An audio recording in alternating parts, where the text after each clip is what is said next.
Martha Elizabeth Moxley was a young girl full of promise, innocence, and the bright potential that all teenagers carry into their futures.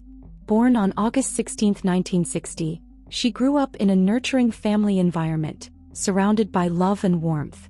Her parents, David and Dorothy Moxley, raised her alongside her siblings with care and attention, creating a stable and supportive home.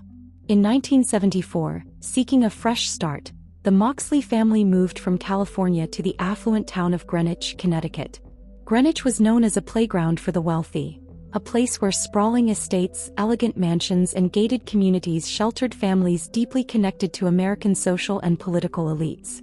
Among the most exclusive neighborhoods was Belle Haven, where the Moxleys took up residence. This community was a microcosm of privilege, where power, wealth, and long-standing family legacies wove an invisible web across social interactions. It was also home to the Skakel family, whose ties to the famous Kennedy dynasty made them one of the most prominent and influential families in the region. The move to Belle Haven presented Martha with new opportunities and challenges.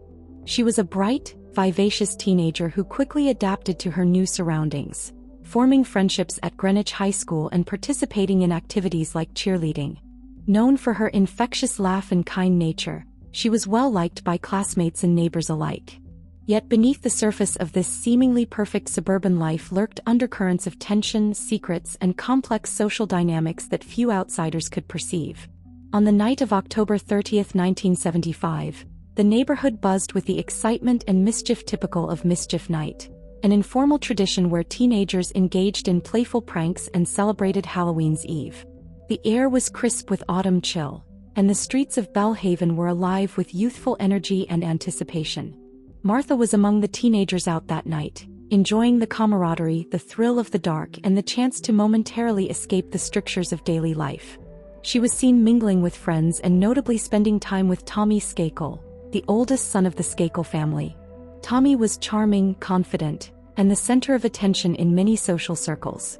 Witnesses recalled seeing Martha and Tommy sitting together on the lawn of the Skakel estate, sharing drinks, laughing, and flirting under the dim glow of porch lights. Michael Skakel, Tommy's younger brother, was also present that evening but kept to himself, distant and brooding. Michael's emotional instability and social awkwardness contrasted sharply with his brother's outgoing personality. Reports later emerged that Michael had engaged in disturbing behavior that night, including climbing a tree near Martha's bedroom window and acting inappropriately. Despite the youthful fun, a dark and tragic turn awaited that night. Around 9:30 p.m., Martha was last seen alive, sitting with Tommy Skakel, happy and unaware of the horrors that would soon befall her. After that moment, she vanished without a trace. The following morning, the community awoke not to the usual Halloween festivities but to a scene of unfathomable horror. Martha's parents, alarmed by her absence, joined neighbors in searching the neighborhood. Their worst fears were realized when a neighbor discovered Martha's body in the backyard of her home, under a tall pine tree. The sight was gut-wrenching and deeply unsettling. Martha's body was found partially undressed, with her pants and underwear pulled down, evidence that pointed to a possible sexual assault or attempt to degrade her. The violence inflicted was brutal and unrelenting. Multiple blows had been struck against her head with immense force, using a 6-iron golf club, a weapon later identified as belonging to the Skakel family. The shaft of the golf club had broken during the assault, with one jagged piece embedding itself in her neck, delivering the fatal wound. The attack had been sudden, merciless, and overwhelming, giving Martha no chance to defend herself. The peaceful streets of Belle Haven were forever stained by the violent death of a young girl who had been full of life and dreams. The investigation into Martha's murder quickly zeroed in on the Skakel brothers, who had been the last people known to be with her that night. However, the path to justice was anything but straightforward. Tommy Skakel's statements about the events of the evening were inconsistent and evasive. He shifted his story multiple times, at one point claiming to have been inside the house alone, raising suspicion about his involvement. Michael Skakel's own behavior and admissions further complicated the case.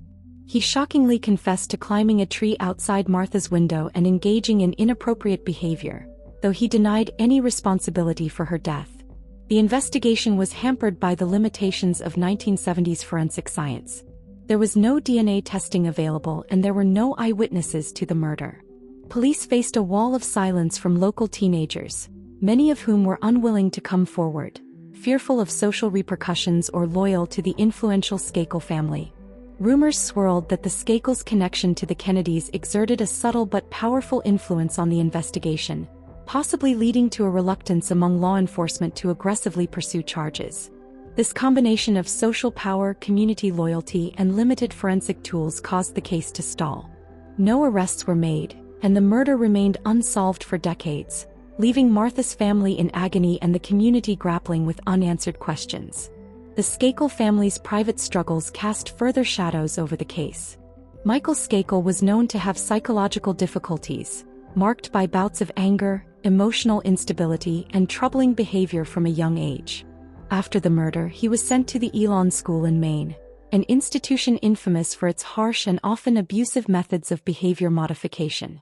Michael's time there reportedly exacerbated his mental health issues, leaving lasting emotional scars. His troubled history contrasted with his family's public image of wealth and success, revealing a fracture beneath the glossy surface. Tommy Skakel was more socially accepted and outwardly confident, though rumors of aggressive and reckless conduct surrounded him as well. The family's prominence afforded them protection and influence, but it also complicated the quest for truth. The juxtaposition of power and dysfunction created a tangled web that obstructed justice. Decades passed with little progress until the late 1990s when renewed media attention brought the case back into the public eye. Investigative journalist Mark Fuhrman, known for his role in the O.J. Simpson trial, delved deeply into the case and published Murder in Greenwich in 1998. Fuhrman's work presented new evidence, including testimonies from former Elon School classmates who alleged Michael had confessed multiple times to killing Martha.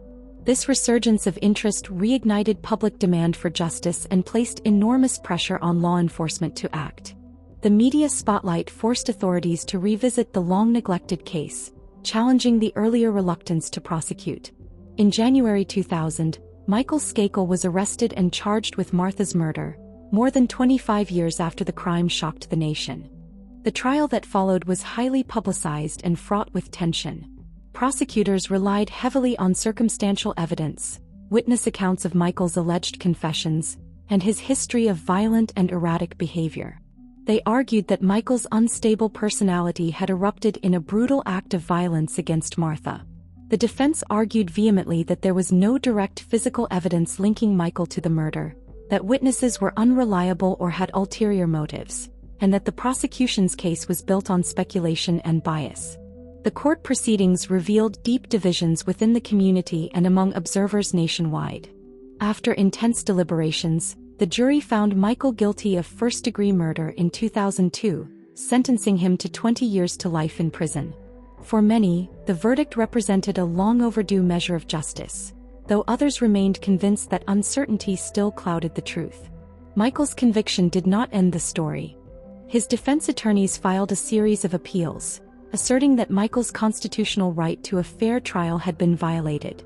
They contended that his original lawyers failed to provide adequate defense, that key witnesses were never called, and that evidence had been mishandled by prosecutors. In 2013, a judge agreed, ruling that Michael had received ineffective counsel and ordered his release pending a new trial. The legal battle continued for years, with the Connecticut Supreme Court reinstating the conviction in 2016, only to reverse it once more in 2018, ultimately vacating the conviction.